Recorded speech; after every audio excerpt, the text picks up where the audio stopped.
Hi everyone, welcome back to my channel, and if you're new here, thanks for joining us, and be sure and hit the subscribe button so that you can be updated for when I post new content. And today I want to talk about the window of tolerance. Janine has given us a really lovely diagram here that talks about the window of tolerance. We want to always stay in here. Life sometimes doesn't allow us to just remain in here. It's going to send us triggers. It's going to send us challenges.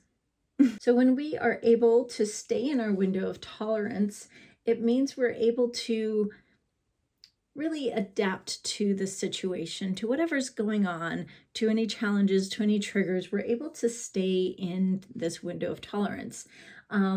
When we are feeling overwhelmed, panic, impulsivity, hypervigilance, defensiveness, feeling unsafe, reactivity, anger, racing thoughts, that's signs of a chronic hyper arousal.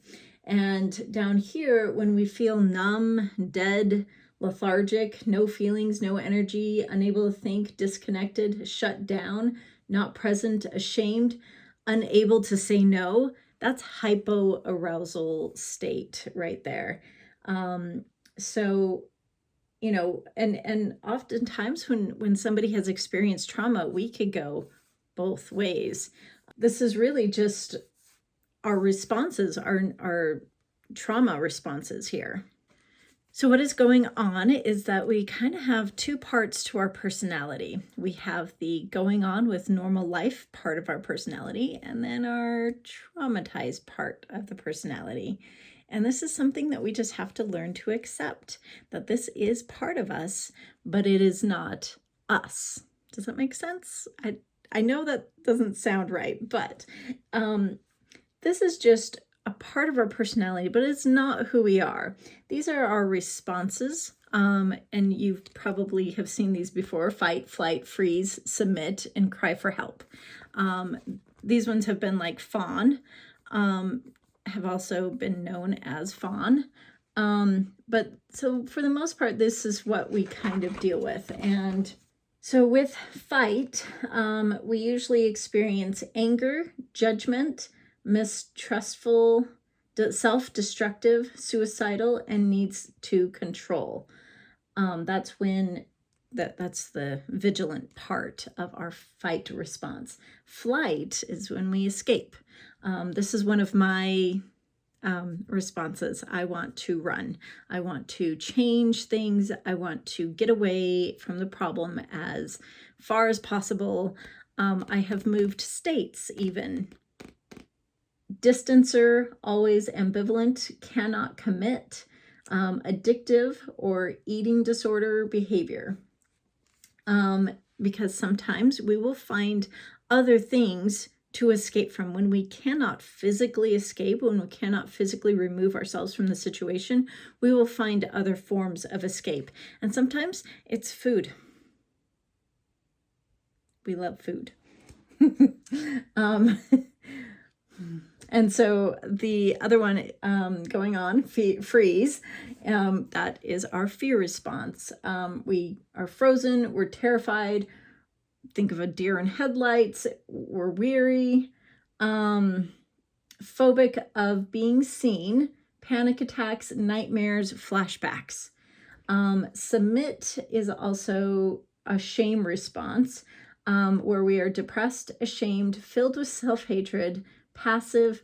We try to act as the good child, and caretaker, and we're self-sacrificing. That's another one of mine as well, is that I tend to submit to whatever is happening. When I can't run and escape this situation, I tend to just give in. And sometimes that's not to our benefit. The next is cry for help, meaning we are very needy. We are desperate. We crave connection. Sweet, innocent, wants to be liked, wants someone to depend on. So that's kind of like a codependency thing, which I thought I had for a long time, but then I realized, and maybe there is some of that as well. Maybe we experience all of these. But I do know that you usually have one or two prominent responses. So now that we have a good understanding of what window of tolerance means and how the triggers will sometimes get us out of our window of tolerance, now we need to learn how to stay in that window of tolerance so that those triggers don't have power over us anymore. We're going to be talking today about a few different things to help us stay in our window of tolerance. One of them is mindfulness and self-awareness, and along with staying present, breathworks, and meditation. So one thing that we want to do is to practice mindfulness, and that is to help us to stay in the here and the now. Eckhart Tolle talks a lot about the power of presence, and if you haven't read The Power of Now, please do that after this. You can find it at the library. I think you can get it on Libby.com as well, or there's always Audible and Amazon that you can order it from as well. So yeah, staying here in the here and the now is very important. And one of the things that I have talked about in my first video is the 5-3-1 method. And if you haven't watch that, please go watch it after this. But I'm going to go over it really quick. You choose 5 things of a certain color. Then you find 5 things that you can touch. And then the one is a naming and the emotion that's inside of you. You just have to name one, because sometimes it's really hard to go from, out of your window of tolerance into being able to name an emotion, because sometimes it's very hard and it's very difficult. So I like to work my way up to it, finding 5 colors within my site. And I have these, really fun textured stickers. One's on the back of my phone, so it's always handy. And that's my little go-to there if I need something to touch right away. I always try and get very tactile things to feel, just to really get my sensory. But if I am like in that hyper arousal state, then I go for more softer things because I need to calm myself down. So that is the first thing is mindfulness and self-awareness. And like I said, just staying present with yourself, tuning into yourself, closing your eyes and focusing on your heartbeat and, just feeling that. It's very centering. Okay, our next one is physical activity. Hold on. Don't go anywhere. I'm not talking about exercise. I'm talking about moving your body in gentle ways to get energy moving and also to get you into your body, okay? Some of the ways to do this is through stimming, either shaking your hands or maybe rocking back and forth, just as a very gentle thing. You can go side to side, like all the moms know this because we have held our babies for many, many years and rocking back and forth. But there's something very gentle and soothing to a body that is just rocking back and forth. Go find a park and go for a swing.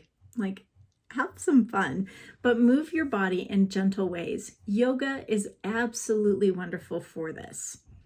One thing I didn't mention before is find ways to soothe your senses. Think about things that you can look at, touch, smell, hear, and taste. With your sense of hearing, you can put on some uplifting music or calming music. You can, for smell, you can go get some flowers. These are just from Trader Joe's, and you put them in some water and they open up within a few days. And then you have some beautiful things that you can see and smell. You can also look at pictures of beautiful scenery online or go on a hike. Just find what works for you. Journaling is also a wonderful way of getting us back into our window of tolerance. There is something quite therapeutic about the kinesthetic movement of writing. So typing on a keyboard or writing on your phone, it's not the same. But when you actually get a pen in your hand and paper and you start writing, it's very therapeutic. So, and write down your thoughts and your feelings. And it can be very cathartic. Writing can also help you gain perspective on whatever you're going through, and it helps you to come back into a more rational frame of mind. I saved my favorite for last, Breathworks. I absolutely love Breathworks. It has completely transformed my life. I never understood just how important the breath really was to us and to our mental health. So there's lots of breathing techniques out there. Today I want to teach you the straw breath, and that is a very easy breathing technique to do anywhere you're at. With a lot of breath works, you're going to have to be very careful about making sure that your body is supported, especially with the longer, more intense breath works, okay? Make sure that you're either in a chair or sitting down on the floor. Be very careful because you can get lightheaded and possibly pass out. So I just want to kind of insert that little warning.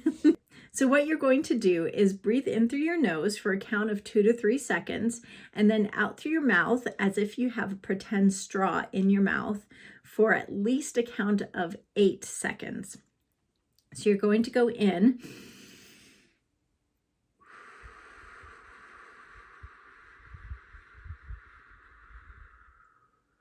And if you can go longer, that's great. And you're going to want to try 3 rounds of that.